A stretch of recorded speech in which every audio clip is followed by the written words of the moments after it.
싸운 남편이 없길래 엄마 집에 갔습니다. 그런데 엄마랑 침대 위에 있더군요. 저는 시골에서 약국을 운영하는 정윤서입니다. 작은 동네 약국 정약국에 철문을 내리며 오늘도 긴 하루가 끝났음을 실감했어요. 37살 약사로서 10년째 지역 주민들의 건강을 지키는 일을 하고 있죠.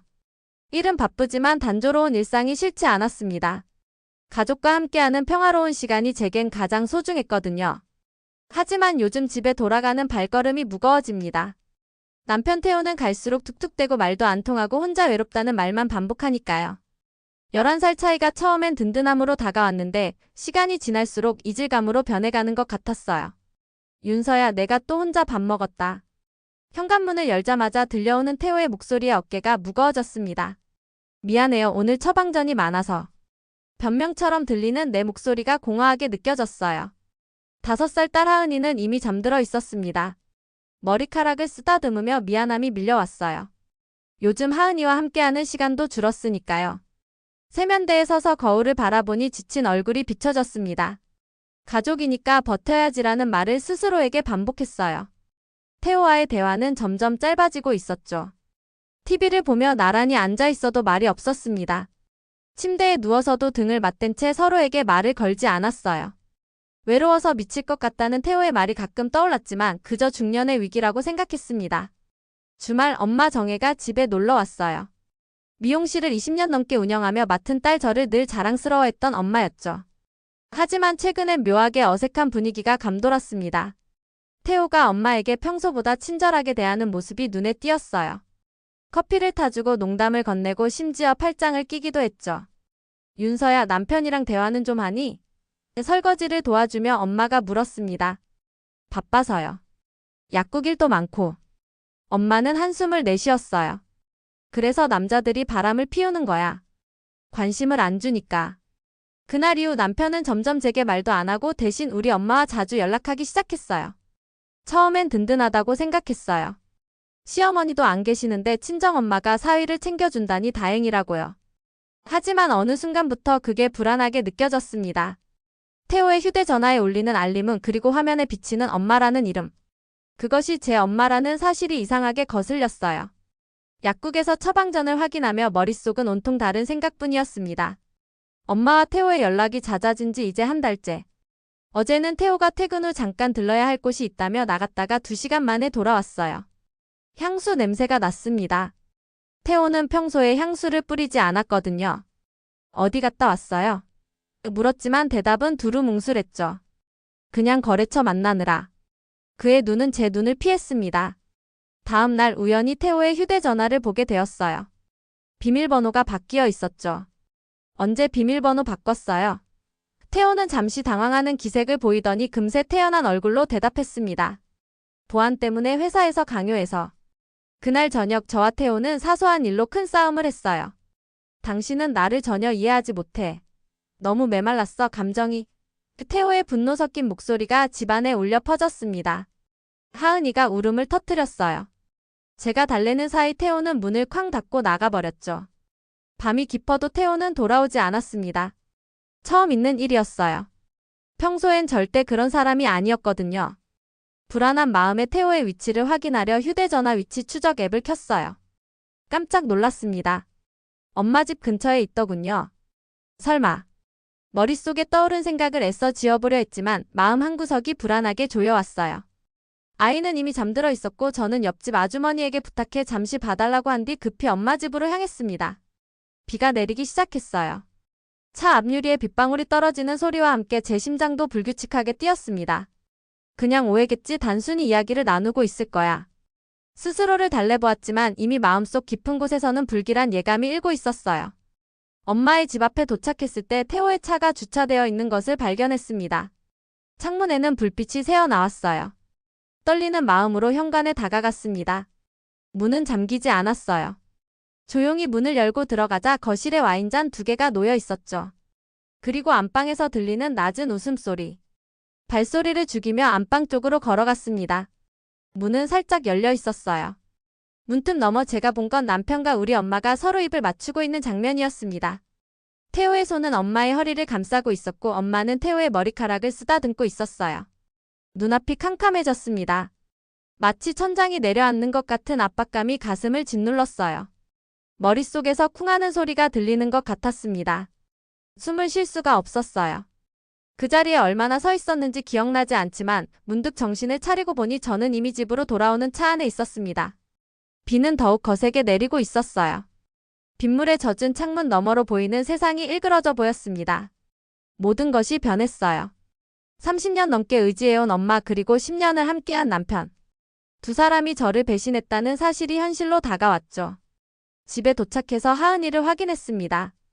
평온하게 잠든 아이의 얼굴을 바라보며 눈물이 흘렀어요. 이 아이를 위해서라도 강해져야 해.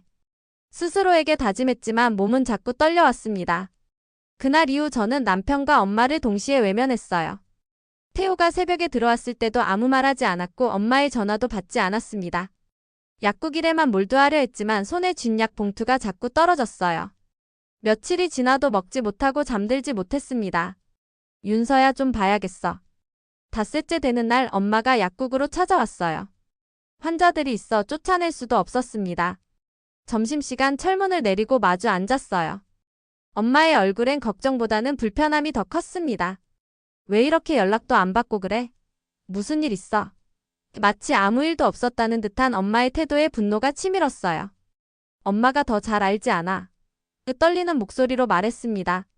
엄마는 잠시 당황하는 기색을 보였지만 곧 태연해졌어요. 혹시 그날 본 거야? 엄마의 목소리가 낮아졌습니다. 고개를 끄덕였어요. 엄마는 한숨을 내쉬었죠. 윤서야, 이건 어른들의 일이야. 너무 과장하지 마. 엄마의 말에 귀를 의심했습니다. 과장이요? 엄마와 내 남편이 바람 피우는 게 과장이라고요? 목소리가 높아졌어요. 엄마는 오히려 저를 타박했습니다. 내가 남편을 너무 방치했어. 외로웠을 거야. 나는 그저 위로해준 것뿐이야. 말문이 막혔어요. 피가 거꾸로 솟는 기분이었습니다. 위로. 그렇게 입 맞추고 안아주는 게 위로예요. 엄마는 고개를 돌렸어요. 감정이란 건 어쩔 수 없는 거야. 우리도 어쩔 수 없었어. 그날 이후 저는 멍하니 일주일을 버텼습니다. 약국에서는 기계처럼 약을 조제했고 집에서는 하은이의 돌봄에만 집중했어요. 태호와는 필요한 대화만 나눴죠. 그는 몇 번 사과를 시도했지만 제 마음은 이미 얼어붙은 상태였습니다. 윤서야, 우리 이야기 좀 해보자. 태호가 조심스레 말을 걸었어요. 난 정말 미안해. 그런데 이건 단순한 실수가 아니야. 우리 사이에 무언가 문제가 있었던 거야. 그의 말에 더욱 분노가 치밀었습니다.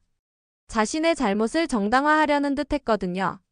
문제가 있으면 대화로 풀어야죠. 제 엄마와 바람 피우는 게 해결책인가요? 냉정하게 물었어요. 태호는 고개를 숙였습니다. 그건 아니지. 하지만 정혜 씨는 나를 이해해줬어. 당신이 해주지 못했던 방식으로. 충격적이었어요. 태호는 자신의 행동에 대해 진정한 후회가 없어 보였습니다. 오히려 자신의 선택을 합리화하려 했죠. 더 놀라운 것은 엄마와 태호가 되레 당당하게 제게 연락해온다는 점이었어요. 우리도 어른이야, 감정은 어쩔 수 없는 거야. 라는 식의 메시지까지 보내왔습니다. 그날 밤 고모에게 전화를 걸었어요. 어릴 적부터 제게 현실적인 조언을 해주던 든든한 지원군이었죠. 고모. 도저히 견딜 수가 없어요. 울먹이며 상황을 설명했습니다. 고모는 잠시 침묵하더니 단호하게 말했어요. 핏줄이 다가 아니야, 네 인생 지켜. 고모의 말은 제게 큰 깨달음을 주었습니다. 지금까지 저는 가족이니까 엄마니까 라는 이유로 참고 견디려 했던 거예요. 하지만 가족이라는 이름으로 상처를 주는 사람들을 계속 곁에 둘 필요는 없었습니다. 다음 날 아침 저는 결심했어요. 더는 침묵하지 않기로. 그리고 준비했죠. 조용히 확실하게. 먼저 변호사 사무실을 찾아갔습니다. 이혼 서류를 준비하기 시작했어요. 그리고 태호가 회사에서 자랑하던 윤리 경영 방침을 떠올렸습니다. 익명으로 남편 회사 인사팀에 제보를 넣었어요. 사내 불륜에 대한 증거와 함께. 그 다음은 엄마였습니다. 양로원 몇 곳을 알아보기 시작했어요. 아버지가 남긴 보험금으로 미용실을 차릴 수 있도록 도와준 것도 결혼 후에도 꾸준히 경제적 지원을 해온 것도 저였죠. 하지만 이제 그 모든 지원을 중단할 시간이었습니다. 밤늦게 약국을 정리하며 창밖을 바라보았어요. 흐린 하늘에 별 하나 보이지 않았지만 이상하게도 마음은 맑아졌습니다. 아픔은 여전했지만 이제 제 삶을 되찾을 준비가 되었어요. 변호사가 준비한 이혼 서류를 들고 집으로 돌아왔습니다. 하은이는 고모 집에 맡겨두었어요. 태호가 퇴근하고 돌아온 시간 거실에 앉아 그를 기다리고 있었습니다. 불안한 기색이 역력한 태호를 향해 서류 봉투를 밀어두었어요. 이게 뭐야? 태호가 봉투를 열며 물었습니다. 서류를 확인한 그의 얼굴이 창백해졌어요. 윤서야, 너무 성급하게 결정하는 거 아니야. 우리 대화로 풀어보자. 그의 목소리가 떨렸습니다. 회사에서 제보를 받았는지 그의 얼굴은 피곤해 보였어요. 대화요. 제 엄마와 불륜을 저지른 사람과 무슨 대화를 나눠야 할지 모르겠네요. 차갑게 대답했습니다. 태호는 자리에서 일어나 제게 다가왔어요. 윤서야, 실수였어. 정말로 미안해. 다시 시작하자. 제 마음은 이미 단단히 굳어 있었어요. 아니요. 더는 불가능해요. 서명하세요. 태호의 눈에 눈물이 고였습니다. 하은이는 우리 딸은 어떻게 할 거야? 마음이 흔들렸지만 곧 정신을 차렸어요. 하은이는 제가 키울게요. 주말에만 만날 수 있도록 할게요. 다음 날 태호는 회사에서 정직 처분을 받았다는 소식이 들려왔습니다. 회사 윤리 규정 위반으로 한 달간 출근할 수 없다고 했어요. 태호의 지인들에게도 소문이 퍼졌는지 몇몇은 그에게 연락을 끊었다고 합니다. 가정이 무너지는 과정은 늘 고통스럽죠. 하지만 썩은 부분을 도려내야 건강한 부분이 살 수 있다는 생각이 들었어요. 이제 남은 건 엄마였습니다. 약국을 일찍 닫고 엄마의 미용실로 향했어요. 손님이 없는 시간 엄마는 의자에 앉아 잡지를 보고 있었습니다. 저를 보자 표정이 굳었어요. 왔구나, 윤서야. 이제부터 정혜 씨라고 부를게요. 제 말에 엄마의 눈이 커졌습니다. 뭐라고? 내가 감히. 손을 들어 엄마의 말을 막았어요. 제 남편과 불륜을 저지른 여자에게는 엄마라는 호칭이 어울리지 않네요. 엄마는 자리에서 일어나 제게 다가왔습니다. 윤서야, 이렇게 극단적으로 나올 필요는 없잖아. 우리 가족인데. 그 말에 비웃음이 나왔어요. 가족이요? 가족이 서로 이렇게 배신해요. 서랍에서 서류 뭉치를 꺼내 테이블 위에 올려두었습니다. 제가 지원해오던 모든 것을 중단할게요. 미용실 임대료도 생활비도 더 이상 지원하지 않을 거예요. 엄마의 얼굴이 하얗게 변했어요. 그럼 내가 어떻게 살라고? 정혜 씨가 살아온 방식대로 살면 되죠. 누군가에게 의지해서. 차갑게 대답했습니다. 눈물이 나려는 것을 참으며 미용실을 나왔어요. 한 달이 지났습니다. 이혼 절차는 순조롭게 진행되었어요. 태호는 결국 이혼에 동의했고 위자료와 양육비 지급도 받아들였습니다. 회사에서는 복직했지만 평판이 나빠져 승진은 어려워졌다고 하네요. 엄마의 미용실은 문을 닫았습니다. 임대료를 감당할 수 없었나 봐요. 하은이와 저는 새로운 생활에 적응해가고 있었습니다. 처음엔 아빠를 찾는 하은이를 달래는 것이 힘들었지만 주말마다 태호가 만나러 오면서 조금씩 안정을 찾아갔어요. 고모가 자주 찾아와 도움을 주었죠. 윤서야, 정말 잘하고 있어. 강해지고 있어. 약국 일은 여전히 바빴지만 이제는 마음의 여유가 생겼습니다. 정신적 고통으로 약을 찾는 환자들에게 더 많은 공감을 할 수 있게 되었어요. 선생님도 힘든 일 겪으셨죠? 라고 묻는 단골 환자에게 가볍게 웃으며 대답했습니다. 네, 그래서 더 잘 이해해드릴 수 있을 것 같아요. 어느 날 아버지의 묘소를 찾았습니다. 꽃을 놓고 무덤 앞에 무릎을 꿇었어요. 아버지, 당신이 지켜주던 가족은 여기까지예요. 눈물이 흘렀지만 후회는 없었습니다. 그것은 해방의 눈물이었어요. 집으로 돌아오는 길 갑자기 엄마가 보고 싶다는 생각이 들었습니다. 아무리 미워도 그녀는 저를 키워준 사람이니까요. 하지만 그 순간 휴대전화가 울렸어요. 발신자는 정혜였습니다. 한참을 망설이다 전화를 받았어요. 네, 윤서야. 엄마의 목소리가 떨렸습니다. 도와줘. 나 정말 어려워. 한숨이 나왔어요. 어떻게 도와드릴까요? 엄마는 흐느끼며 말했습니다. 집세가 밀렸어. 쫓겨날 것 같아. 마음 한구석이 아팠지만 이제는 단호해질 시간이었어요. 정혜 씨, 제가 알아본 요양원이 있어요. 그곳에 입소하시는 건 어떨까요? 월 비용은 제가 부담할게요. 엄마는 잠시 침묵했다가 울음을 터뜨렸습니다. 그냥 내가 미안하다고 한마디만 하면 안 돼. 미안하다는 말로 무너진 신뢰가 회복될까요? 차분히 대답했습니다. 요양원은 깨끗하고 좋은 곳이에요. 그곳에서 새 출발을 하세요. 전화를 끊고 깊은 숨을 내쉬었어요. 그녀가 남겨진 것 없이 살아보길 원했거든요. 어쩌면 그것이 진정한 독립의 시작일지도 모르니까요. 약국으로 돌아와 간판을 바라보았습니다. 오래된 정약국이라는 글씨가 눈에 들어왔어요. 문득 변화가 필요하다는 생각이 들었습니다. 새로운 시작을 알리는 의미로 간판을 바꾸기로 했어요. 새 간판이 걸리는 날 약국 앞에 서서 지켜보았습니다. 정약사 개인 상담 전문 약국 마음도 약이 필요합니다. 라는 문구가 반짝이는 글씨로 새겨져 있었어요. 마음이 아픈 사람들을 위한 공간으로 약국을 변화시키고 싶었거든요. 새 간판이 멋지네요. 옆 가게 주인이 건넨 말에 미소 지었습니다. 네, 새 출발의 의미예요. 약국 내부도 조금씩 변화시키기 시작했어요. 한쪽 구석에 작은 상담 공간을 마련했죠. 약을 타러 오는 환자들 중에서 이야기가 필요한 사람들을 위한 자리였습니다. 이혼이 최종 확정된 날 저는 약국을 일찍 닫고 하은이와 함께 소풍을 나갔어요. 공원 벤치에 앉아 아이스크림을 먹으며 하늘을 바라보았습니다. 엄마, 하늘의 구름이 토끼 같아요. 하은이의 말에 고개를 들어보니 정말 토끼 모양의 구름이 떠 있었어요. 처음으로 마음이 가벼워지는 느낌이 들었습니다. 그날 저녁 고모가 집에 찾아왔어요. 축하한다며 와인을 들고 왔죠. 윤서야, 정말 자랑스러워. 이렇게 강하게 버틸 줄 몰랐어. 고모의 말에 눈시울이 붉어졌습니다. 고모 덕분이에요. 핏줄이 다가 아니야, 네 인생 지켜라는 말이 큰 힘이 됐어요. 와인잔을 기울이며 고모가 물었습니다. 요양원에 들어간 정혜는 어때? 그 질문에 잠시 생각에 잠겼어요. 적응 중이라고 해요. 처음엔 많이 울었대요. 하지만 이제는 그곳에서 새 친구도 사귀고 프로그램에도 참여한다고 합니다. 잠자리에 든 하은이를 바라보며 고모와 조용히 대화를 이어갔어요. 태호는 요즘 어때? 그 고모의 물음에 어깨를 으쓱했습니다. 하은이를 데리러 오고 데려다 주는 것 말고는 연락하지 않아요. 그게 좋죠. 고모는 고개를 끄덕였어요. 그래, 그게 맞아. 너무 가까이 두면 또 상처받을 수 있으니까. 창밖으로 달빛이 스며들었습니다. 문득 예전에 제 모습이 떠올랐어요. 늘 가족이라는 이름으로 자신을 희생하던 모습. 이제는 그런 제가 아니었습니다. 상처를 준 사람들과 거리를 둘 용기, 나 자신을 지킬 의지, 그리고 새로운 시작을 향한 열정이 생겼어요. 고모, 요즘은 이상하게 행복해요. 아픔도 있지만 그 속에서도 기쁨을 찾게 됐어요. 진심을 담아 말했습니다. 고모는 따뜻한 눈빛으로 저를 바라보았죠. 그게 바로 진정한 치유야. 상처 위에 새살이 돋아나는 거지.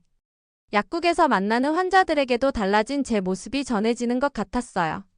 선생님, 요즘 표정이 밝아졌어요 라는 말을 자주 듣게 됐죠. 아마도 제가 진정으로 치유되고 있기 때문일 거예요. 약사로서 약을 전달하면서 이제는 마음의 위로도 함께 건넬 수 있게 되었으니까요. 1년이 지났습니다.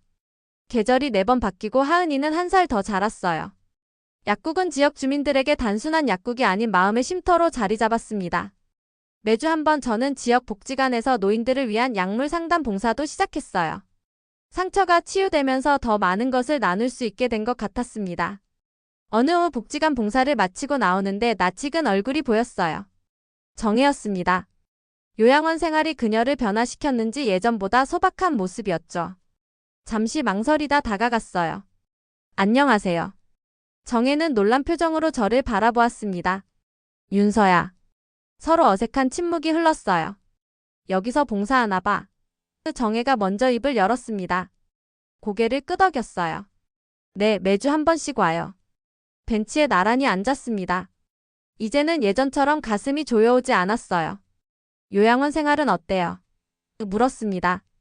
정혜는 작게 웃었어요. 처음엔 너무 힘들었어. 하지만 이제는 괜찮아. 오히려 편해. 내 인생을 다시 생각해 볼 시간이 생겼거든. 정혜의 눈에 눈물이 고였습니다. 윤서야, 미안해.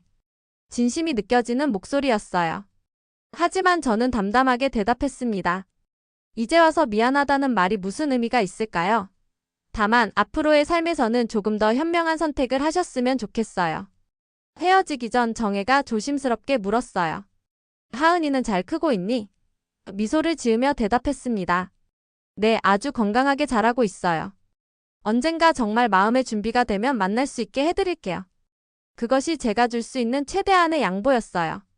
집으로 돌아오는 길 가을 햇살이 따스하게 내리쬐었습니다. 마음이 평온했어요. 용서까지는 아니더라도 이제는 과거를 담담하게 바라볼 수 있게 되었죠. 약국 문을 열고 들어서니 기다리고 있던 환자가 반갑게 인사했습니다. 정 약사님 기다렸어요. 약도 필요하지만 오늘은 상담이 더 필요해서요. 상담 공간으로 안내하며 환자의 이야기에 귀 기울였어요. 그녀는 가족의 배신으로 힘든 시간을 보내고 있었습니다. 제 이야기와 닮아 있었죠. 괜찮아요. 지금은 힘들지만 언젠가는 이 고통이 당신을 더 강하게 만들 거예요. 진심을 담아 위로했습니다. 저녁 하은이와 함께 저녁 식사를 준비하며 창밖으로 저무는 해를 바라보았어요. 문득 태호가 보내온 메시지가 떠올랐습니다. 사업이 어려워져 양육비가 늦어질 것 같다는 내용이었어요. 예전 같았으면 불안하고 화가 났겠지만 이제는 달랐습니다. 괜찮아, 우리는 어떻게든 잘 살아갈 수 있어. 하은이와 함께 책을 읽다가 잠이 든 아이의 머리를 쓰다듬었어요. 창밖으로 별이 빛나고 있었습니다. 이제 저는 누군가의 딸이나 아내가 아닌 온전히 정윤서로서 살아가고 있었어요. 때로는 외롭고 때로는 힘들지만 누군가에게 의지하지 않고도 스스로 삶을 꾸려나가는 법을 배웠습니다. 스마트폰으로 메모장을 열고 오늘의 일기를 썼어요. 누군가가 날 버릴 땐 내가 날 붙잡으면 돼요. 그게 진짜 강한 사람이니까요. 오늘도 나는 나를 사랑하기 위해 한 걸음 더 나아갔습니다. 이제 두렵지 않아요. 어떤 상처도 어떤 배신도 나를 무너뜨릴 수 없으니까요. 창문을 열어 밤바람을 맞으며 깊은 숨을 들이마셨습니다. 별이 총총한 하늘 아래 저는 새로운 내일을 꿈꿨어요. 진짜 가족 같은 친구들, 저를 위로해주는 사람들과 함께하는 따뜻한 미래를. 상처는 아직 남아있지만 그 위에 새살이 돋아나고 있었으니까요. 이것이 바로 치유의 과정이자 제가 선택한 새로운 삶의 시작이었습니다.